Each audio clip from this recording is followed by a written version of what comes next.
And what's up, my peoples? This is yours truly, Quasi Speaks, doing videos, sharing my spiritual journey leading up to my decision to leave traditional religion and to walk away from Christianity. So, in my previous videos, I have shared with you my early childhood events and their significance leading up to now my early teenage years.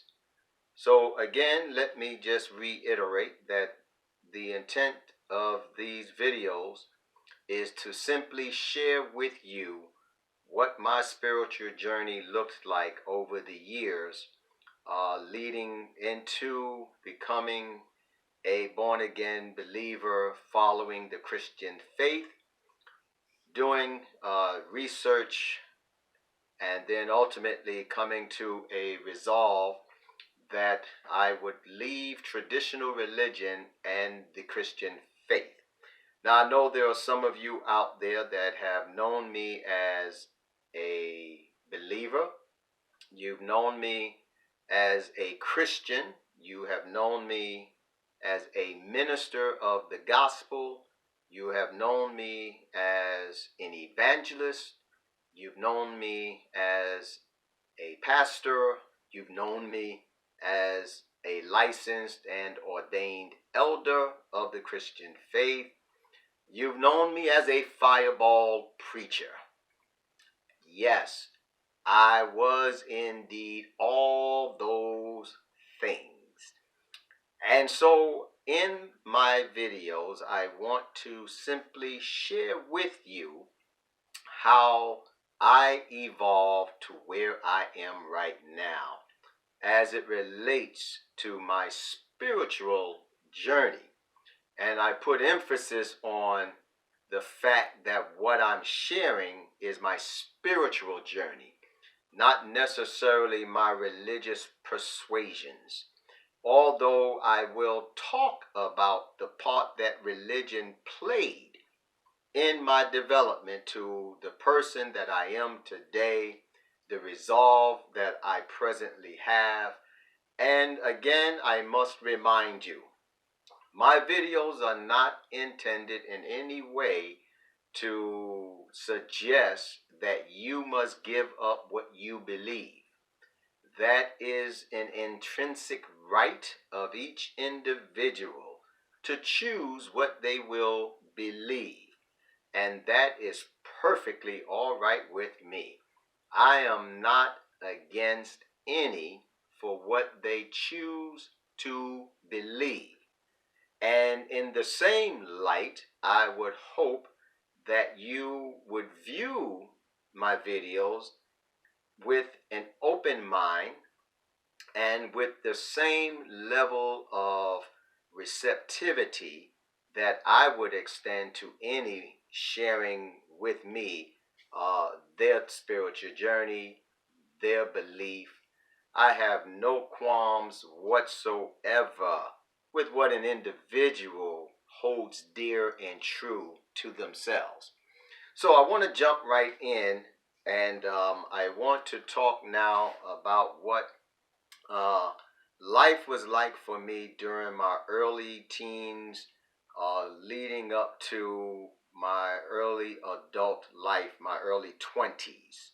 So I left off in my last video talking about being a survivor of sexual assault, being repeatedly molested by a friend of the family, more like an extended family, because the person that was taking care of us were not blood related, but we considered ourselves family. And then being sexually assaulted by a stranger at the age of 10. So I shared those things openly because, number one, I'm not ashamed of my past. I had absolutely no control over the events of my past that traumatized me and that played a major role in how I perceived life. And I will tell you this, that my early encounters with people in particular played a huge role in how I perceived life. And so, like many young African American males today, we don't always get the opportunity to hear their story, to truly begin to try and understand why they are so angry, why they seem to be a people without any type of order to their lives, mostly because we really just don't take the time to try to learn who they are and understand why they are the way they are. Everyone, I believe, has a story to tell. Everyone has encountered something in their lives that has shaped their thought processes, that has spoken to how they receive information, how they respond to certain exterior stimuli. And so, as a people, we really need to do better trying to understand the human plight. The fact that we're having a human experience that will differ from the next person. No two people will have the same exact experience, and no two people will draw the same conclusions from any given experience.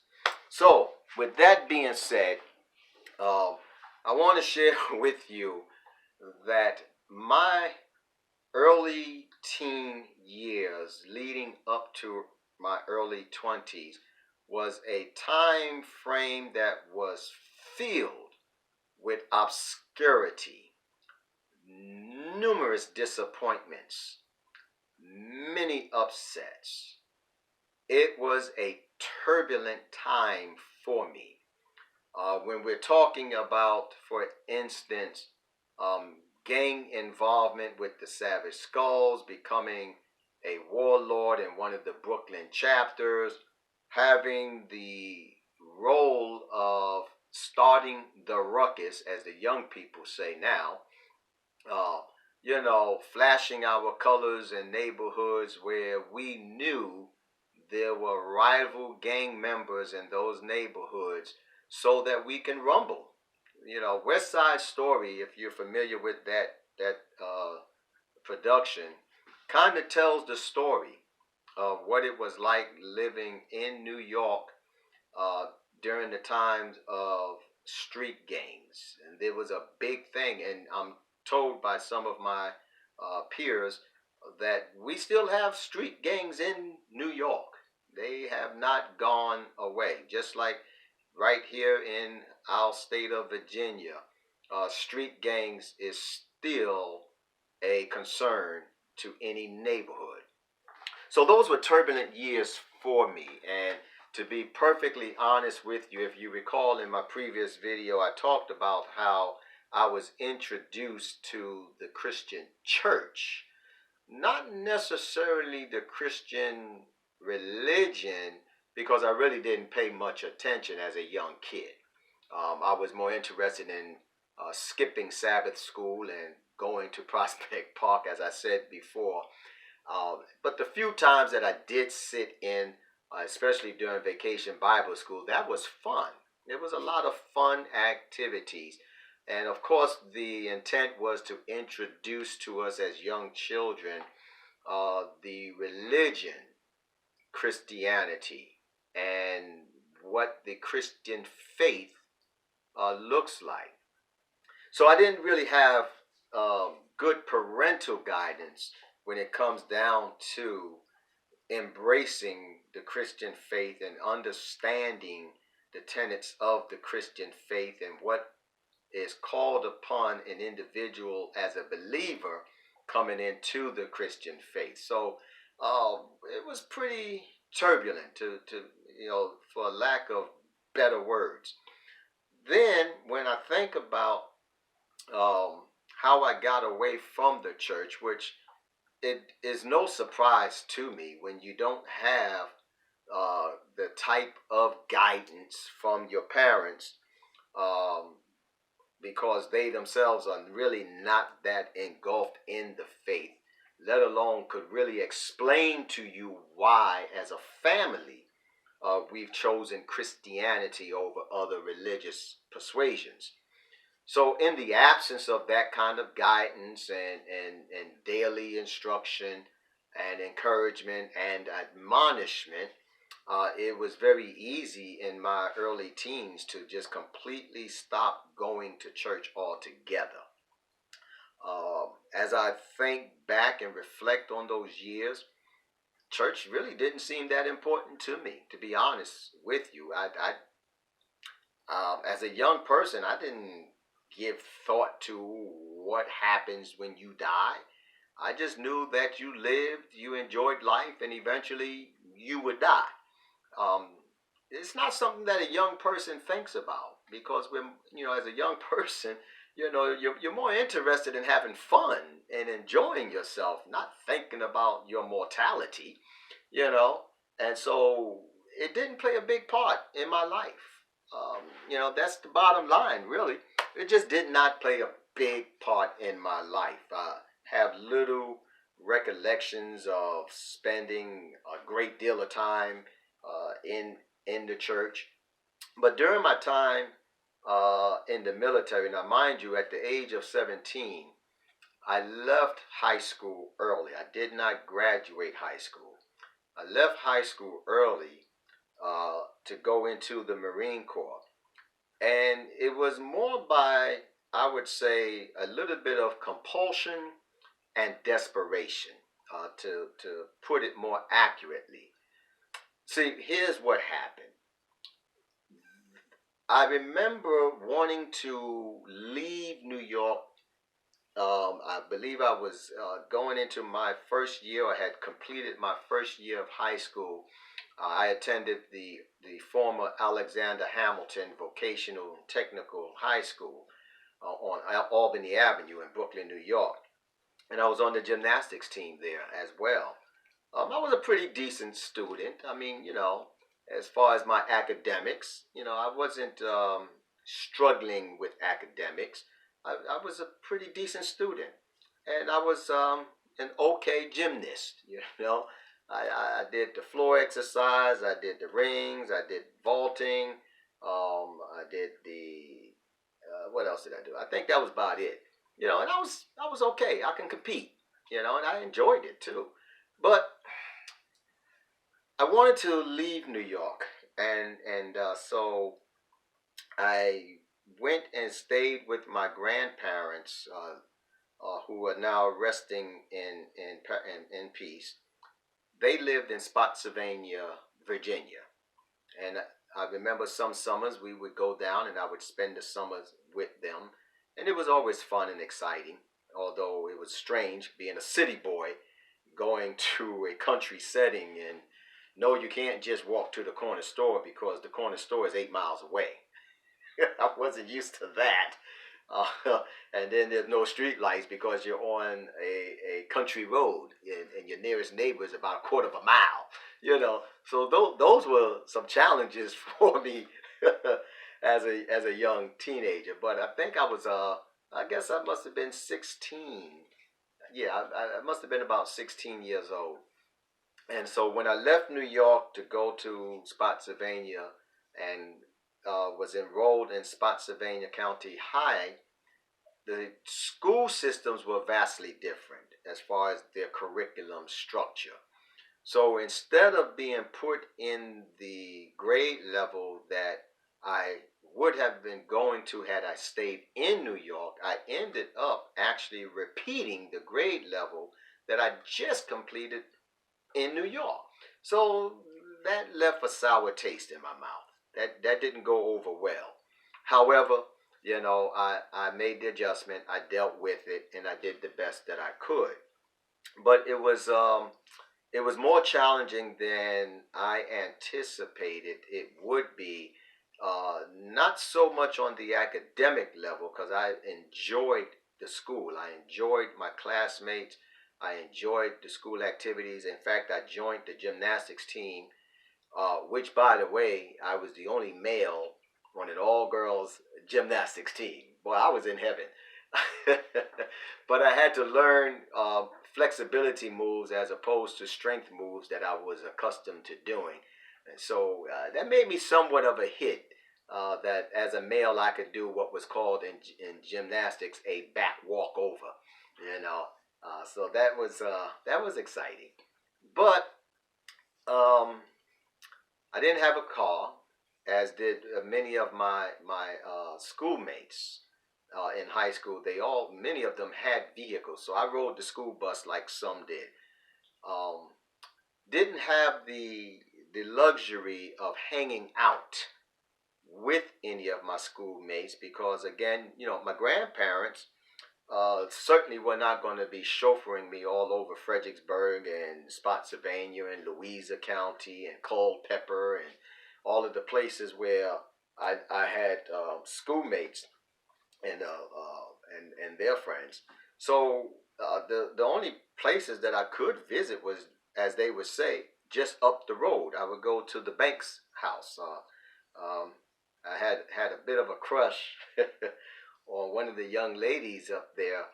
Um, I had a big crush on her. I'll never forget these young ladies, Tat, Pumpkin, and Gloria. And so that was as far as I could go by myself. I could walk up the road about a quarter of a mile or so and spend a little time at their house. But other than that, I was hanging with my grandfolks. So whenever there was a weekend event, that's where I was. So it kind of became boring for me as a 16-year-old. Now, mind you, it gave me a break away from my gang activity and gang activities from New York. It did give me a break from there, but it was boring for me. And so, um, as that summer began to come to a close, I was like, you know what? I want to go back to New York. This is just not working for me. I'm a city boy. I'm not a country boy. Yeah, it was intriguing learning about cornfields and vegetable yards and horses and raising pigs to take to the slaughter and going to the chicken coop 4:30 in the morning to get eggs, but you got to watch out for snakes. And I think the thing that I did enjoy the most, I know it sounds like I'm rambling, but I'm trying to get out as I remember those years, because it's been some years now as I'm rapidly approaching 60. So I remember and enjoyed going fishing with my grandfather. Now that was enjoyable. Getting up early in the morning, getting the eggs out the chicken coop, getting those things out the way, feeding the chickens, feeding the hogs, and then loading up the boat and going to either Mineral or up the road to Branch Fork and buying some bait, and then going out on Lake Anna in my granddad's boat and fishing. That was exciting. I enjoyed that. That was very exciting for me. But outside of that, life for me then was quite boring. Now, mind you, church was very different, and this was something totally new for me. They attended church, if I remember right, every first and third Sunday. And so then second and fourth Sunday, there was no church unless there was some special event. So it was a true country setting, and everybody knew everybody. The Wool folks, the Branches, the Stubbs, the Banks, everybody knew everybody, and in some way or another, they were even related. I later found that out going back to the area, just trying to reconnect. So that's pretty much my extent of church with my grandparents. So when I moved back to New York, and I think this was the catalyst of events that led to my decision to leave school early. When I got back to New York and it was time to enroll back in school, I'm not sure how we picked the school that we did pick. I don't know if it was because of a zoning issue or because of the time of registering, because school had already started. So I would have been coming in the semester somewhat late. But I ended up at F.D. Roosevelt High School out in Bay Ridge, New York. Now, that section of New York back then in the late 70s and mid to late 70s was predominantly Italian. And there was some hostility with the Italians and African Americans. Now, I call them that because that is how it was introduced to me as a youngster that you're African American. I don't lay hold of that identification. However, because of the system today that we have to function within, that is the only identifier that they give to us to identify ourselves as African Americans. But I'm not an African American, just like you don't have a European American, you don't have a Chinese American, you don't, that man did that. But that's a whole nother subject that I'm not going to get too much into. So, attending Bay Ridge, there was hostility there. So I think it was when I was visiting this school to get enrolled with my mother. Uh, Students met me on the steps as we were coming through the door and said, "You don't want to come here." And so that, of course, got my attention right away. And so as I began to look around, I noticed that, wow, the black population is very scarce. It was predominantly, now I didn't know they were Italians yet, but so my assumption or my observation was that, okay, this school is predominantly white. Okay, well, okay, I can deal with that.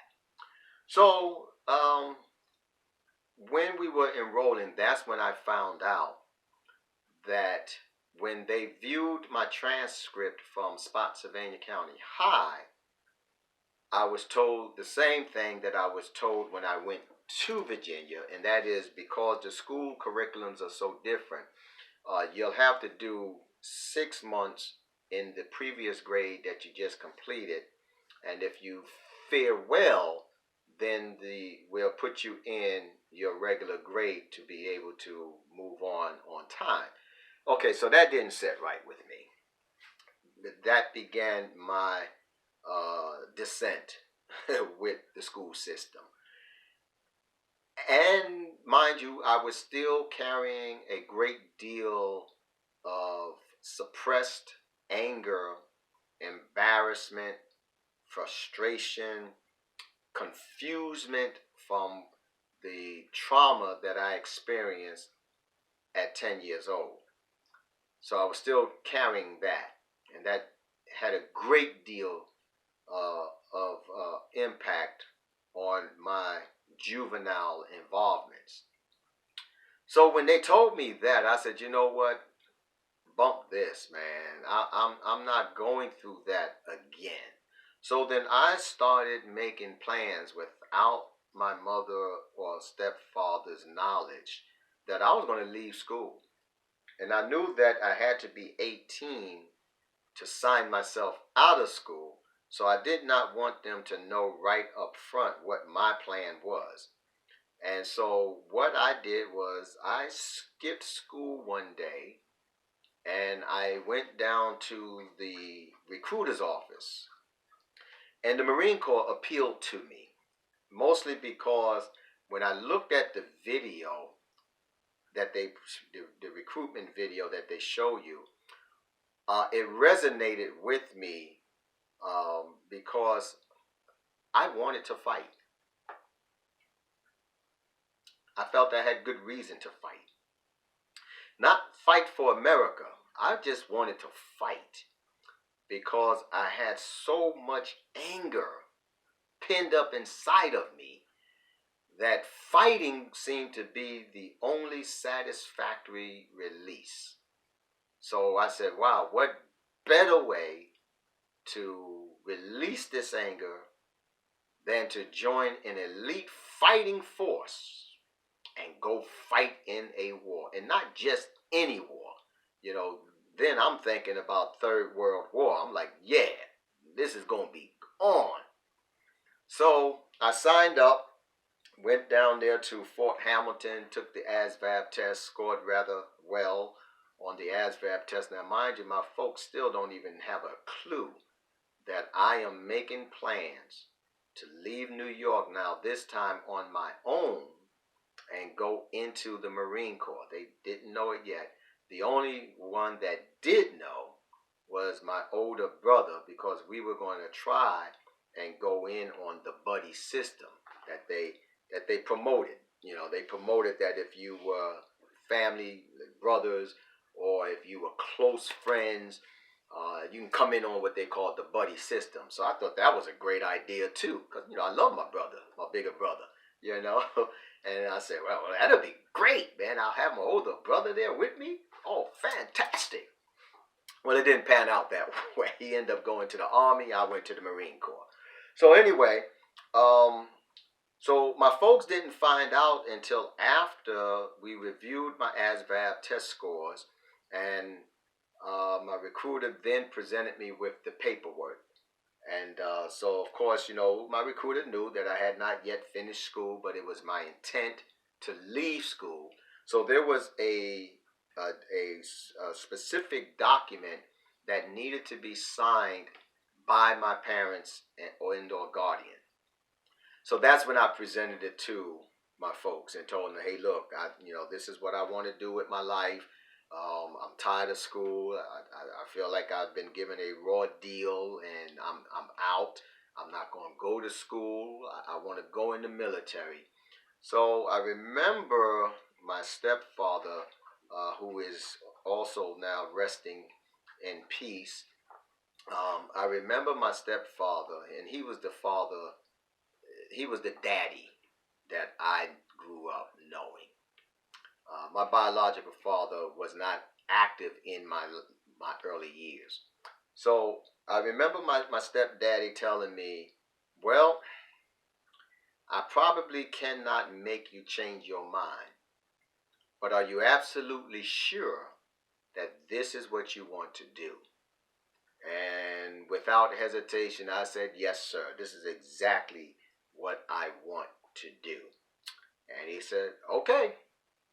So they signed the waiver, because at 17 I couldn't sign legally binding contracts without their signature.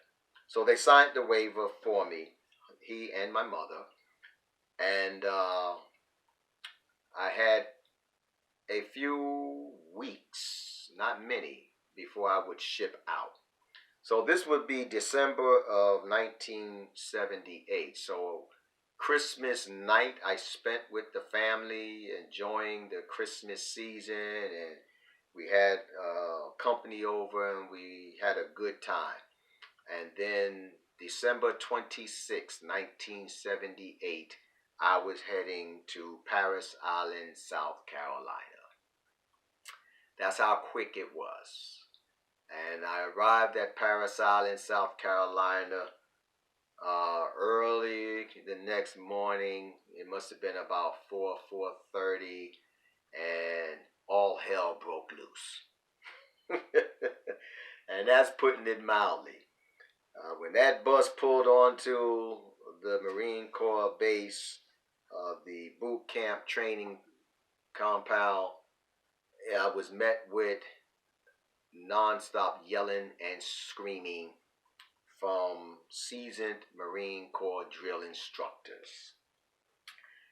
And reality set in that, Michael, you have gotten yourself into something that you are not ready for. So I thought I was, tough, on the streets of Brooklyn. But I since learned real quick that same morning that I wasn't the toughest thing walking around. But I have, to this day, an enormous appreciation for the Marine Corps and for what the Marine Corps did for me as a young man, being as troubled as I was.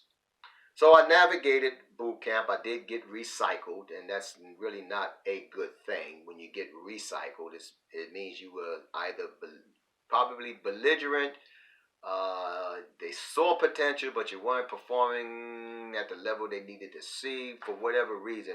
Me, it was more so because I was belligerent and because I had a bad attitude. So I ended up getting recycled. I did not graduate with my original platoon. I graduated behind with the next platoon. But I did show them that I could do this thing. And I was told then, I don't know if they were just trying to make me feel good, but I was told that to graduate meritorious promotion to PFC after having been recycled just don't happen. But I graduated meritorious promotion PFC.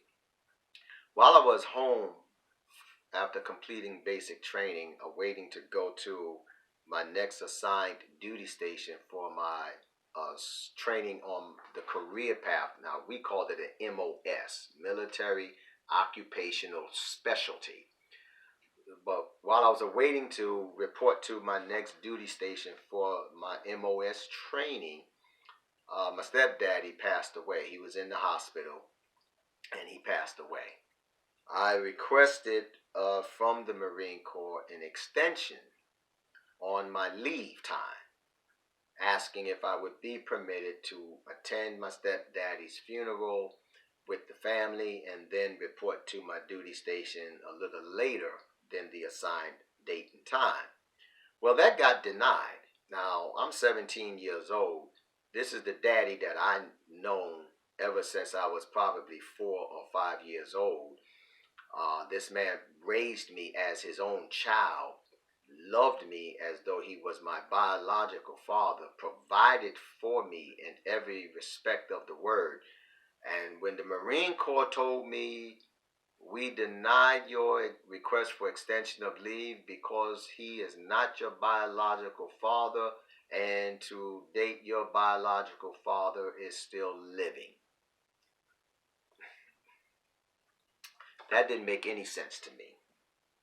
And no matter how I said it, to try to get them to understand, this is the man that raised me. This is the man that showed me love unconditionally. This is the man that took care of me from the day that he met me up until this very moment. What do you mean?